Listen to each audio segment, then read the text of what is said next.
그 살과의 전쟁 해보신 적 있으신가요? 네, 그 다이어트라고도 부르는데, 네, 다이어트 저도 매번 그 도전은 하는데요, 쉽지가 않습니다. 근데 뭐 다행인지 불행인지 저만 그런 건 아닌 것 같더라고요. 이렇게 다이어트를 통해서 본인이 원하는 결과까지 이어지는 경우는 생각보다 많지가 않다고 합니다. 뭐 여러 가지 이유가 있을 수가 있는데요. 뭐 과정 자체도 솔직히 힘들고요. 그리고 목표를 잘못 설정했거나 방법을 잘 몰라서 힘들 수도 있습니다. 그런데 아마도 가장 실패하는 큰 이유는 중간에 유혹이 너무 많아서 그럴 것 같습니다. 제일 어려울 때가 언제냐면 다이어트 시작하고 얼마 안 됐을 때요. 먹던 습관이 있어서 그런지 배가 너무너무 금방 고파요. 그리고 밥을 먹어야 할 때 어떻게든지 참았어. 이제 진짜 굳은 마음으로 참았어. 근데 잘 때 딱 누우면 와, 너무 배가 고파요. 어떻게든 참고 버텨보려고 하면 잠이 잘 안 옵니다. 그러다가 하나를 먹고 다음날 아침에 후회를 하죠. 중요한 것은 그 순간순간 매번 잘 참고 넘겨야 되는데 이게 쉽지 않습니다. 그 이유가 뭐냐 하면 내 몸이 이미 익숙한 게 있어서 그래요. 이때 되면 먹어야 되고 맛있는 거 보면 침 나오는 거고 뭐 이런 거예요. 이게 내 몸이 익숙해져 있어서 그래요. 따라서 다이어트에 성공을 하려면 어느 정도 그 몸의 체질이 개선이 돼야 된다고 합니다. 그런데 이제 그 과정이 이제 힘들고 어려운 거죠. 유혹은 또 얼마나 많은지 모릅니다. 다이어트를 내일부터 해야지. 그럼 친구한테 전화 와요. 밥 먹자고. 자기가 산다고. 뭐 친척들 모여서 비싼 뷔페 가겠다고 꼭 오라고 부릅니다. 아니 교회에선 또 잔치한대요. 다이어트를 하려 치면 곳곳에 지뢰가 너무 많습니다. 중요한 것은 그런 순간순간마다 힘들어도 참고 이겨내는 거죠. 근데 누구랑 이겨내는 건가요? 나를 이겨야 되는 거죠. 그게 제일 어려운 겁니다. 그 과정을 또 오래 겪어야 비로소 그 꿈꿔왔던 나의 모습이 될 수도 있습니다. 그렇죠. 이게 자신의 몸을 가지고 자신이 원하는 모습으로 만드는 것도 이렇게 어렵습니다. 그런데 과연 우리를 가지고 하나님이 원하시는 모습으로 바꾸는 것은 얼마나 어려울까요? 아마도 우리가 생각하는 것보다 많은 노력과 많은 힘든 시간이 필요할지도 모르겠습니다. 오늘 저희가 읽은 본문은 그 과정 중에 있는 이스라엘 백성이 겪게 되는 한 사건입니다. 홍해 사건 이후로 출애굽기의 가장 중요한 주제는 이집트의 노예로 살아가던 이스라엘 사람들이 어떻게 하나님의 백성의 삶으로 변화되어 가는가입니다. 그들은 이제 더 이상 노예가 아닙니다. 그들이 이집트에서 나오는 광경은 정확하게 문자 그대로 하나님의 능력으로 이루어진 것입니다. 그래서 이제 주변의 모든 사람들이 알아요. 아, 저 사람들은 하나님의 백성이구나. 그런데 그걸 주변에서 다 안다고 해서 나도 안다고 해서 하루아침에 그 삶의 태도가 변하지는 않습니다. 이미 너무 오랫동안 살아오던 삶이 있어서 그래요. 노예로서의 삶도 그렇고 광야가 아닌 이집트라는 곳에서 살던 삶이 있어서 그렇습니다. 그래서 사건은 일어나고 이제 주변에서 나를 하나님의 사람이라고 불러도 나의 삶의 태도는 어쩌면 하루아침에 변하기는 너무 힘들고 어려운 일이 될 수도 있습니다. 그렇다면 그 사람들에게 필요한 건 뭘까요? 훈련이죠. 바뀌려면 훈련을 해야 되지 않겠습니까? 그래서 하나님은 이러한 이스라엘 백성들에게 광야에서 어떻게 살아가야 되는지를 직접 가르쳐 주십니다. 구름 기둥과 불 기둥을 보여주시죠. 그러면서 이것만 따라가라고 합니다. 생각하지 말라는 거예요. 너희들이 판단하고 이게 더 좋겠네, 난 저리로 가야겠네, 이거 하지 말고 하나님이 보여주시는 그 길 그대로 따라오라는 겁니다. 만나와 메추라기도 내려주십니다. 그러면서 하나님께 의지하는 삶을 훈련하라고 하죠. 내 몸이 원하는 거, 내가 이거 갖고 싶은 거 이거 자꾸 생각하지 말고 먹을 거는 하나님이 공급하니까 너는 하나님과의 관계를 고민해라. 하나님이 누구신지를 깨달아라. 하나님과 어떻게 하면 더 친밀해질지를 노력하라 라고 가르쳐 줍니다. 그런데 현실은 또 그게 그렇지가 않아요. 홍해 사건이 딱 이거를 가르는 분기점이 되거든요. 바울은 고린도전서에서 홍해 사건을 이렇게 표현합니다. 우리 조상들이 다 구름 아래에 있고 바다 가운데로 지나며 모세에게 속하여 다 구름과 바다에서 세례를 받고. 아까 바울이 이렇게 얘기한 거예요. 홍해 사건은 세례 사건이었다. 근데 세례가 뭡니까? 나는 이제 그리스도와 연합하여 그리스도인으로 살아가겠다라는 공식적인 표현입니다. 세례 받았다고 해서 다음날 아침부터 모든 삶이 바뀌지는 않더라도 이후에 우리의 삶은 이전과는 다르게 예수 그리스도를 기준으로 하며 예수님의 말씀 따라서 살아가는 노력하겠다. 이렇게 다짐하는 거 아니겠습니까? 그리고 그것을 모든 사람들 앞에서 공표하는 거 아니겠습니까? 그런데 홍해 사건을 바로 그 세례 사건이었다라고 바울이 얘기를 하고 있는 거예요. 그래서 이제 홍해를 통해서 하나님의 능력을 경험한 이스라엘 백성들은 하나님의 백성이 되는 겁니다. 따라서 이제 하나님은 그들에게 요구할 권리가 있는 거예요. 이전까지도 뭐 여러 가지 기적으로 베풀어 살려주셨지만 그걸 더해서 홍해 사건을 통해서 세례를 주셨고 그들은 세례를 받았기 때문에 이제는 하나님이 요구하는 삶이 그들 가운데 드러나야만 하는 겁니다. 노예의 삶이 아니고 내 몸을 기준으로 하는 삶도 아니고 내가 원하는 거, 내가 갖고 싶은 거 가지는 삶도 아니고 하나님이 기뻐하는 삶, 부르심에 합당한 삶을 이제 살아야만 되는 겁니다. 그런데 실상은 우리가 더 잘 알죠. 그들은 홍해를 건너자마자 먹을 것이 없다고 난리를 피웁니다. 굶어 죽으라는 것이냐고 불평합니다. 하나님이 만나를 주시자 이제는 고기 달라고 합니다. 메추라기까지 먹자 그 다음에는 물 없다고 난리를 칩니다. 돌아가겠다 그러고 싫다 그러고 광야보다 이집트가 낫다 그러고 막 그럽니다. 그런데 그것마저도 하나님이 다 허락하십니다. 왜냐고요? 훈련의 과정이 이제 시작됐으니까요. 이건 훈련이라고 생각하시는 거예요. 그러니까 기회가 다시 주어지는 겁니다. 그런데 오늘은 전쟁입니다. 홍해를 건넌 이스라엘 백성이 처음으로 다른 민족과 전쟁을 벌이게 됩니다. 상대는 아말렉이라고 성경이 쓰고 있습니다. 그런데 이 본문이 참 여러 가지 어려운 문제들을 저희들한테 줍니다. 먼저 아말렉이 누군지가 잘 안 나와 있습니다. 그리고 그들이 왜 이 전쟁을 일으키는지 목적도 기록되어 있지 않아요. 전쟁을 하긴 하는데 이유와 목적이 없는 거죠. 전쟁의 방식도 약간 이상합니다. 손을 들면 이기고 손을 내리면 져요. 그리고 더 이상한 게 전쟁에서 이겼음에도 불구하고 이후에 어떻게 처리했는지가 안 나와요. 그리고 하나님이 오히려 이렇게 말씀하십니다. 이 일을 성경에 기억하게 하고 여호수아로 외우게 하고 아말렉과 더불어 대대로 싸울 것이다 라고 약속을 해주셔요. 참 이상하지 않나요? 뭐 전쟁 한번 한 거 가지고 아말렉과 더불어 대대로 싸우시겠다고 약속을 하지 않나. 뭐 얘네는 도대체 어디서 왜 왔는지도 모르고 그냥 그렇게 막 진행이 됩니다. 어쨌든 전쟁이 시작이 됐어요.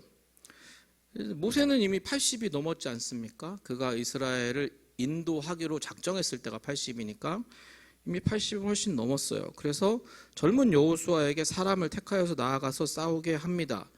이스라엘은 뭐 우리가 알고 있다시피 이제 막 노예에서 벗어난 허접한 사람들입니다. 뭐 금은 보아야 하나님이 그 손에 들려주셨으니까 들고는 나왔는데 뭐 무기가 있겠습니까? 뭐가 있겠습니까? 아무것도 없어요. 군대도 없죠. 그런데 상대방은 전쟁을 일으켰단 말이에요. 그런 얘기는 준비를 하고 전쟁을 하잖아요. 보통 내가 쟤네랑 싸우면 이길 것 같다. 이래야 전쟁이 시작이 되거든요. 우리 편 가진 무기가 이 정도 되고 쟤네의 정보는 이러하니 싸우면 우리가 이기고 득을 볼 수 있겠다. 이래야 전쟁이 시작되는 거 아니겠습니까? 상대방은 준비를 하고 왔는데 이스라엘은 전혀 준비가 안 돼 있어요. 그러면 싸우면 어려움을 겪을 게 뻔할 것 같은데 이게 또 그렇게 안 올라갑니다. 모세가 산 위에 올라가서 손을 드니까 이겨요. 그런데 손을 내리니까 지네요. 손을 왜 내릴까요? 힘드니까요. 80 넘은 노인이신 분이 하루 종일 손 들고 힘들죠. 12살 난 저희 아들한테도 양손 들고 있으라고 하면 10분도 못 버팁니다. 팔 아프다 그러고. 근데 전쟁이 그렇게 금방 끝나는 것도 아니잖아요. 그러니까 아론과 훌이 딱 눈치를 챕니다. 이거 보니까 손이 올라가면 이기고 내려가면 지는구나. 어떻게 저 손을 좀 강제로라도 붙들어 올려놔야겠다. 그래가지고 돌을 가져다가 앉히고 양쪽에서 손을 잡아서 손을 들었다라고 성경은 기록하고 있습니다. 그래서 그 가운데 전쟁에서 이겨요. 근데 손을 든다는 표현이 특별히 양손을 든다라는 표현은 구약에서 대부분 기도할 때 나오는 동작입니다. 그래서 많은 분들이 그 모세가 기도했을 때 이기고 기도를 멈추니 졌다. 그렇게 얘기를 하세요. 맞을 수 있습니다. 그런데 좀 더 자세하게 들여다볼 필요가 있어요. 왜냐하면 제가 아까 말씀드렸듯이 이것은 모세 한 명에 대한 얘기가 아니라 이스라엘 민족 전체가 노예에서 하나님의 사람으로 변화되는 훈련의 과정 중에 일어난 사건이기 때문에 도대체 무슨 얘기인가 좀 자세하게 봐야 될 필요가 있습니다. 이 전쟁이 먼저 언제 일어났는지를 봐야 됩니다. 언제 일어났냐 하면요, 홍해 사건이 딱 있었어요. 이게 세례라고 바울이 얘기했잖아요. 그럼 이제 이 이후로는 이 이스라엘 백성들은 세례받은 사람처럼 부르심에 합당한 사람처럼 살아야 되는 거예요. 그런데 이들은 입만 열면 불평을 합니다. 그리고 하나님이 어떻게 그 많은 기적 가운데 끄집어내 주셨는데 아니 우리는 이집트로 돌아가는 게 낫겠습니다 이러고 있단 말이에요. 그래서 만나와 메추라기를 채워 주셨는데도 오늘 먹을 것만 구해라, 딱 쌓아놔라 그렇게 얘기를 했는데 그 말도 안 들어요. 왜? 내일 것까지 쌓아놓으면 내 몸이 편하니까요. 그러니까 철저하게 생각이 자기 몸의 기준이 되어 있는 겁니다. 하나님이 주시는 것에 의지하면서 살겠습니다. 하나님 백성처럼 살겠습니다. 여기에 초점이 맞춰져 있는 게 아니라 어떻게 하면 내 몸이 배고프지 않을까? 어떻게 하면 내 몸이 좀 편할까? 그게 안 되면 하나님마저도 이제 원망의 대상이 되는 그 순간이란 말이에요. 그 순간 전쟁이 일어나는 겁니다. 하나님의 사람이 되어야만 하는데 훈련을 받아야만 하는데 거부하고 피하고 도망가고 싫다고 하고 차라리 이집트로 갈래요 하니까 일어난 전쟁인 겁니다. 그러니까 이전까지의 전쟁은 그 홍해 건너기 전까지는 어떻게 됐냐 하면 이런 일이 생기면 하나님이 다 처리해 줬어요. 직접 처리하시잖아요. 막 바로가 괴롭히면은 파라오가 괴롭히면 재앙 막 내리고 전차가 쫓아오면 홍해를 갈라가지고 덮어버립니다. 하나님의 능력이 그 정도 돼요. 그러니까 이 전쟁도 하나님이 관여하시겠다라고 생각을 했으면 손 들고 내리고 필요 없이 그냥 땅을 갈라서 아말렉 군대를 없애면 됩니다. 사막이니까 모래폭풍 불어가지고 다 날려버리면 돼요. 그런데 그렇게 안 하세요. 왜냐고요? 이 전쟁을 자초한 사람들이 이스라엘 백성 스스로니까요. 그러니까 하나님이 이겨줘야 될 이유가 없는 전쟁인 겁니다. 그리고 그렇기 때문에 이스라엘이 직접 싸워야만 됩니다. 그런데 이스라엘은 준비가 안 돼 있단 말이에요. 그럼 그 순간에 어떻게 해야 될까요? 기도해야죠. 하나님의 도우심을 절실하게 구해야 됩니다. 그런데 하나님의 도우심을 막상 구하려고 하면 생각이 날 거 아니에요. 내가 어제까지 하나님한테 욕했는데, 내가 며칠 전에 하나님 이거 불만이라고 막 그랬는데, 이집트 가고 싶다고 그랬는데, 이 마음을 어떻게 해야 될까요? 내려놔야죠. 반성하고 후회해야죠. 그러면서 어떻게 해야 되나요? 적극적으로 하나님께 매달려야 됩니다. 네, 그 훈련이에요. 그 훈련을 받는 겁니다. 그러니까 어떻게 되나요? 하나님이 도우십니다. 이기죠. 전쟁이 그렇게 끝났습니다. 이스라엘이 노예에서 하나님의 백성이 되어가는 중에 해야 되는 일은 그러니까 불평, 불만, 거절 막 이런 거 아닌 겁니다.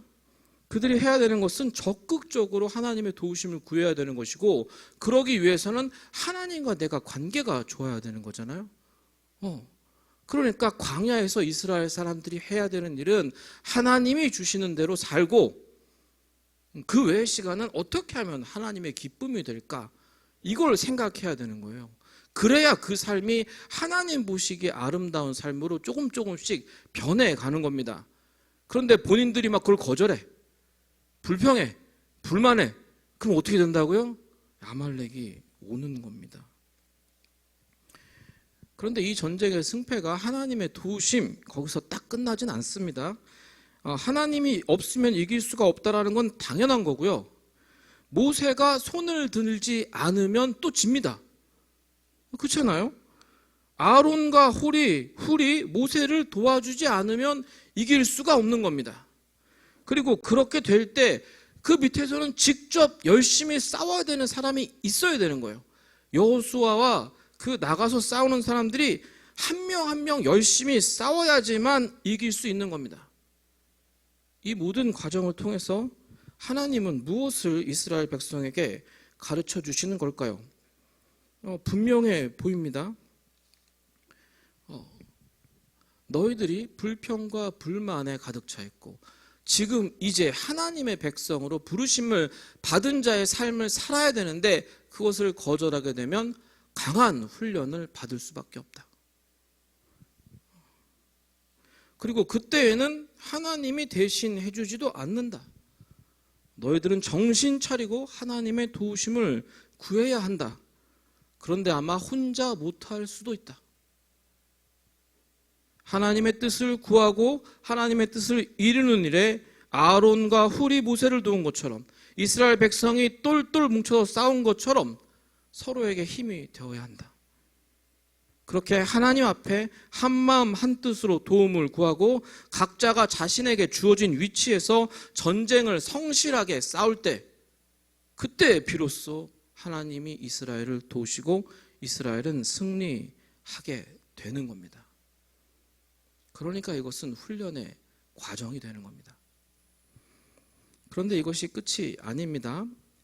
하나님이 이렇게 말씀하세요. 이 일을 책에 기록해라. 성경에 기록하라는 뜻이죠. 그리고 여호수아에게 외우게 해라 그랬어요. 근데 여호수아는 뭘 대표하냐 하면 이 광야의 세대의 다음 세대를 대표합니다. 그러니까 다음 세대에게 이 일을 외우라고 하는 거예요. 왜 그럴까요? 아말렉은 언제고 다시 쳐들어올 수 있다라는 뜻이 됩니다. 이스라엘이 또다시 불평하고 불만하고 하나님을 기준으로 삼지 않고 주어진 훈련을 거부하고 부르심에 합당한 삶을 거절한다면 또다시 쳐들어올 거라는 뜻입니다.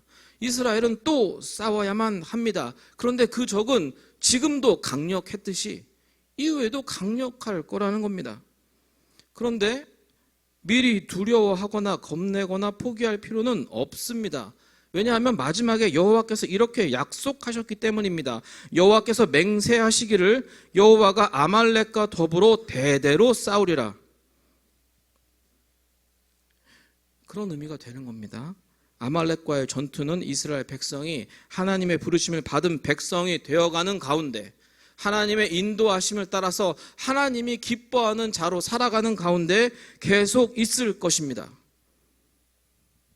그런데 중요한 건 그것이 아닙니다. 그때 우리가 정신 차리고, 이스라엘 백성들이 정신 차리고 후회하고 자신의 잘못을 내려놓고 주님 앞에 적극적으로 매달리고 서로가 서로를 도우며 한마음 한뜻이 되어서 하나님의 뜻을 이루기를 소망한다면 하나님은 대대로 아말렉과 싸워주시겠다는 겁니다.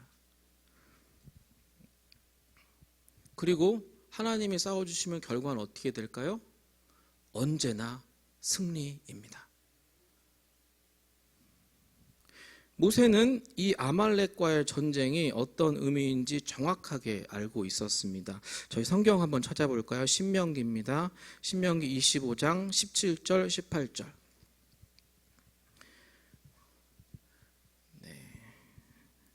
저희 찾았으면 앞에 화면에도 있습니다. 같이 한번 읽어볼까요?